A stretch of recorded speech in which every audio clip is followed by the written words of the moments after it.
Hey people, so I started using meth when I was 12 years old. Introduced it from my friend Michael Brown, who's passed away. My best friend when he was 16, and that was classed as death by misadventure. But if I explain the story, it'd most probably get taken off. Anyway, so I started out at 12, and I'm 46 now, and I realised how much of my life I just wasted. Just gone. And all the time I did it, I used to tell myself I was doing me good because I had jobs and businesses and stuff. But where are those jobs and businesses? What do I have from them? Nothing, because it's all illegal, all cash in hand, illegal money, run it through friends. Could never do nothing with it. So I could never buy myself a house. And then after I had a breakdown, meth ruined my relationship. All my damage now, like, even though I've been good for 7 years, all the past damage, it's like the floods come in, and the flood was in, and while you're on drugs and you're looking around, all you see is pretty trees and birds, and you're on a boat just floating through a river. Nice, flooded, big river, and you're just floating down there rowing. And when you give up drugs, and you give up meth, although I can't talk about other stuff, it's like the flood, the river has subsided, and now all you've got is just the wreckage. And at some point, you might have to deal with that wreckage. I've been dealing with it for like 5 or 6 years now, trying to fix bits here, fix bits there, fix bits there. But because my partner never communicated properly, I never knew what to fix on her. So I just focused all my attention on, kids' problems, man. The kids keep having more problems. She was a people pleaser. She had a victim mentality, so that also leads to people pleasing. She just took on too much, wouldn't hand over enough responsibility, and gave herself her own unhappy life. That's all I can say. Mate, everyone I know just says, mate, you've done a 180, you're nothing. And the point of this is, meth makes you feel better when it's not really better. Just like weed makes you feel comfortable in doing nothing. Alcohol makes you feel happy. Heroin hides. Most heroin addicts are trying to hide from stuff. Most meth people feel unhappy or unmotivated. Most weed heads have no motivation or direction in life, so they need to feel comfortable in doing nothing. That's why they smoke weed. Hey James, so that's why you don't need to smoke weed, love. You're going to give yourself direction in life, not just be like your dad, watch TV and think it's cool, just sag my pants, Lil. You know that Hobson, sorry. That song? Yeah, Hobson, that. Sag my pants. I know that. All you did was sit around. I can't remember. Back to topic. Ask your ma and pa if drugs are bad. Look, I'm the result, mate. Fix your life up earlier. Work out why you're unhappy. Work out why you're unmotivated.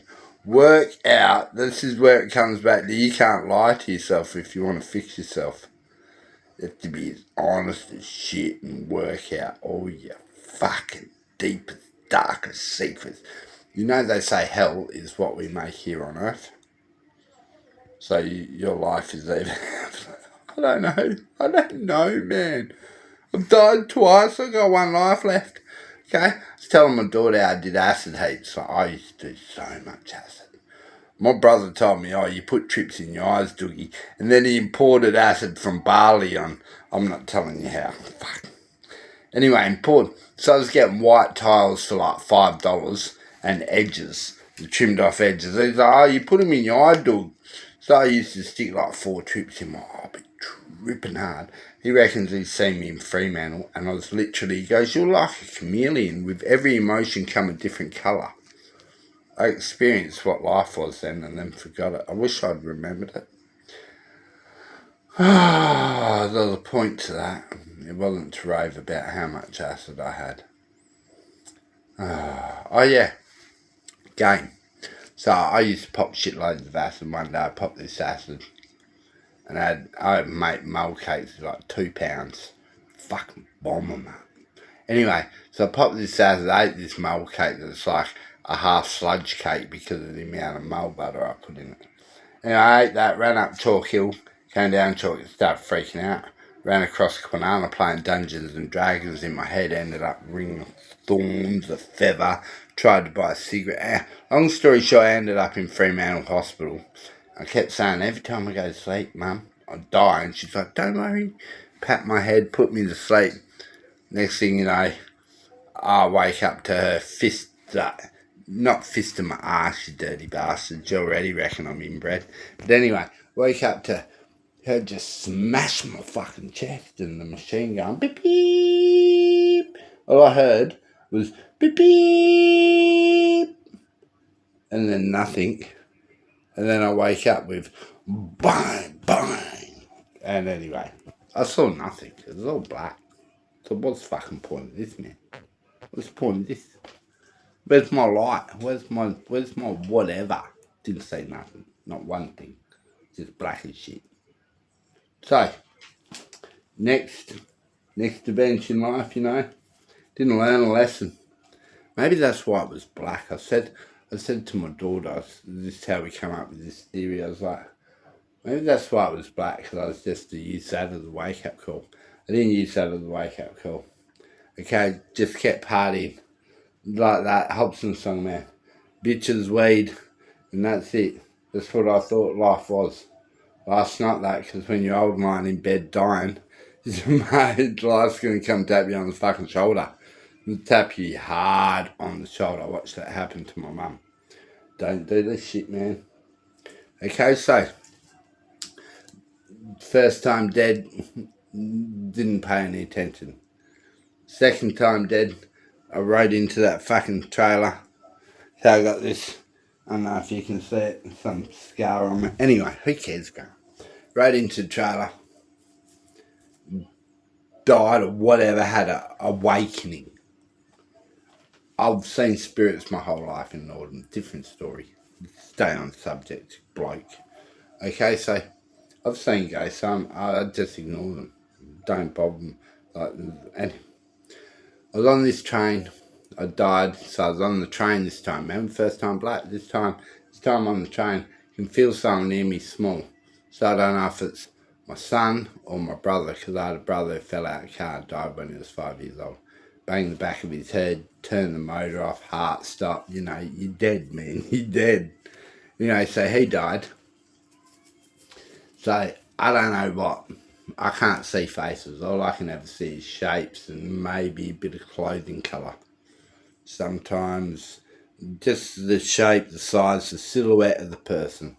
Sometimes a see-through silhouette, sometimes was a bit of colour. Anyway, get to the point. The point is, on the train I had an awakening. When I wake up, I don't know, I can't explain it. Didn't hear anyone tell me a message. No one did nothing. All I know is I stood on this train asking where my son was, where blah blah blah. Next thing, little ghosty must have fucking ran up and blah. Anyway, I come out. I stopped drugs straight away. Started my path of fucking fixing my bad attitude. Okay?